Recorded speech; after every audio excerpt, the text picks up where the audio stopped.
Namaste. Welcome to the Kundalini podcast. That was Zen, this is Tao. As you can see, I've changed the surroundings a little bit. A beautiful park close to my house. And instead of just taping them at home, I thought maybe, hey, why not try this? So today I'm taping it in the park, just out for a walk. I'm gonna take a seat here. As you can see, this is winter time. I live in the east coast of the United States in the state called North Carolina, and right now it's close to Christmas. It's the 14th of December. This is episode 19, I believe. uh, Today I'm going to talk about a subject which people have asked me questions in the videos that I've posted, related to the Kundalini energy. And some of the questions I get are quite funny. So one of them is, what is black magic? Or is Kundalini a good energy or a bad, evil energy? Is it devil's energy? Questions like that. Now, first, before I get into what the devil or evil or bad is, let's start by saying what the Kundalini energy is, and is it a good energy? So, to answer that question, it is not only a good energy, it is the highest good. It is the highest divine energy.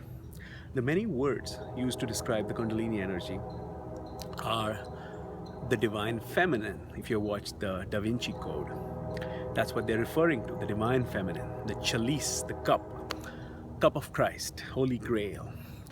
Yin, in the yin and yang from Taoism, or Shakti in the Hindu tradition. Shiva, Shakti. So that's yin yang is the same as Shakti and Shiva, corresponding to each other. So this is the highest energy. Devi is another word for it. Devi means goddess. So there is no possibility that a Kundalini awakening itself can be evil, horrible, bad, because you're going through the process. It can be traumatic, that's right, but there's nothing evil in it. The evil is in you and that's being cleansed by the energy.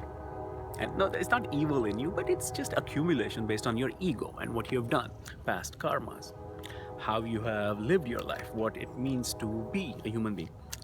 I hope you appreciate my haircut. I just got my high and tight military haircut. I love getting that, just because, partly because of the energy, because as you have seen, Buddhist monks shave their heads. This is the closest I can get to that and still live in a suburban neighborhood and be this normal looking guy. So I cut it like this.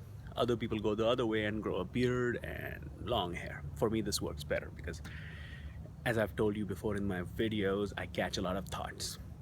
And the hair acts like antennas. So if those thoughts are bothersome from other people, it's better to shave your head. Now, coming back to what I was talking about. Is Kundalini an evil energy? No. It's the highest energy. If it's a genuine Kundalini awakening that you have had, you're fortunate.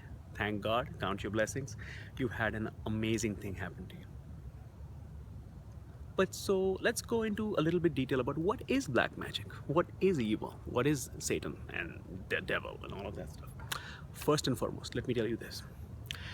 If it exists, if black magic exists, sorcery exists, those are very small, minor, weak forces compared to the Kundalini energy and compared to any divine energy. So stop fear, because fear is how these evil forces, so-called evil forces, work. In making some of that evil appear in your life, a big part of it is you have to comply with it. The victim has to be fearful. You have to be shown signs that, oh, this evil energy is being done to you. And then the more fearful you are, the easier it is to manipulate you. So whoever that sorcerer, mantrik as it's called in Hindi, whoever that person might be, have just learned to manipulate human emotions. And if they have some supernatural powers, those are very low frequency, low vibration energies that have been used for this purpose. So don't be afraid. Being afraid just gives them more power over you if you're suspicious that somebody's, oh, evil energy. No, God, highest. If you have done positive things, positive mantras, meditation, cleansing your house with like incense, good music, classical music or mantras playing in your house in the background. You're cleansing all of that with beautiful, powerful energy. That's divine. Okay? So the likelihood of something nasty happening to you because of some evil energy is very low unless you comply and start fearing that. Drop your fear. Secondly, another analogy of doing that is what I have found is the very act of awakening your Kundalini energy is removal of all evil. That's what the energy does. It cleanses you from the inside and it removes all that is accumulated, past trauma, all kinds of misery, emotions that are in you have been cleansed or are being cleansed. Like, as they're being cleansed, what happens to you is that the energy purifies you. So you're actually becoming purer, cleaner, and all your misery is being discarded. So all good things are happening to you. That won't happen with the evil energy. The analogy I can give is of electricity. If you have used electricity, all of us have, obviously, you can use it for various purposes. You can use it to put lights around your house. Right now it's Christmas season and my house is lit up on the outside, so is my neighbors, and it looks beautiful, right? Christmas lights, electricity, one use of electricity. Another use of electricity is you can turn on a light and read a book and you're educating yourself. So what's a bad use of electricity? The death penalty, electric chair, torturing someone with electricity. Now, it's the same electricity. It's not a different force, right? It all works on the same principle from a battery or a generator, alternate current, AC. How you use it is up to you. The good thing about the Kundalini energy is the minute you start using it for some kind of a low purpose or to some bad or mischief, it shuts off.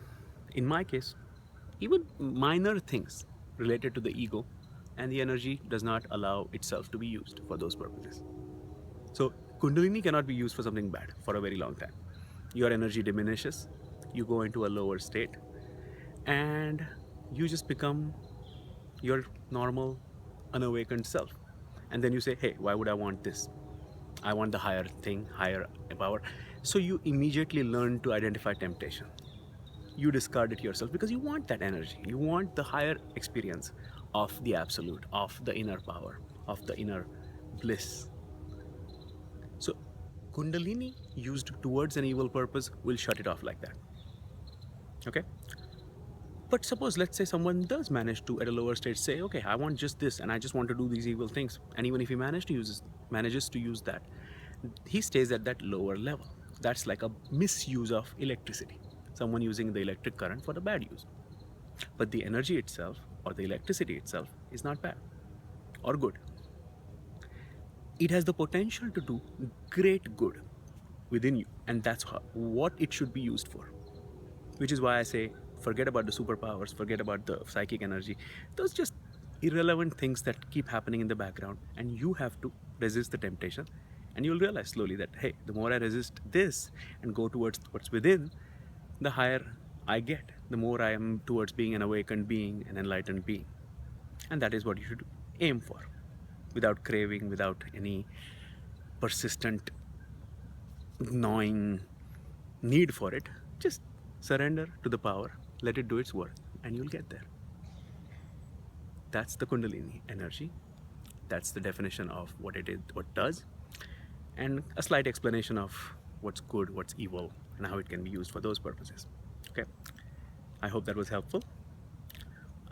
Please leave me comments in the comments section, and I would love to get your questions and answer more of these questions. Thank you.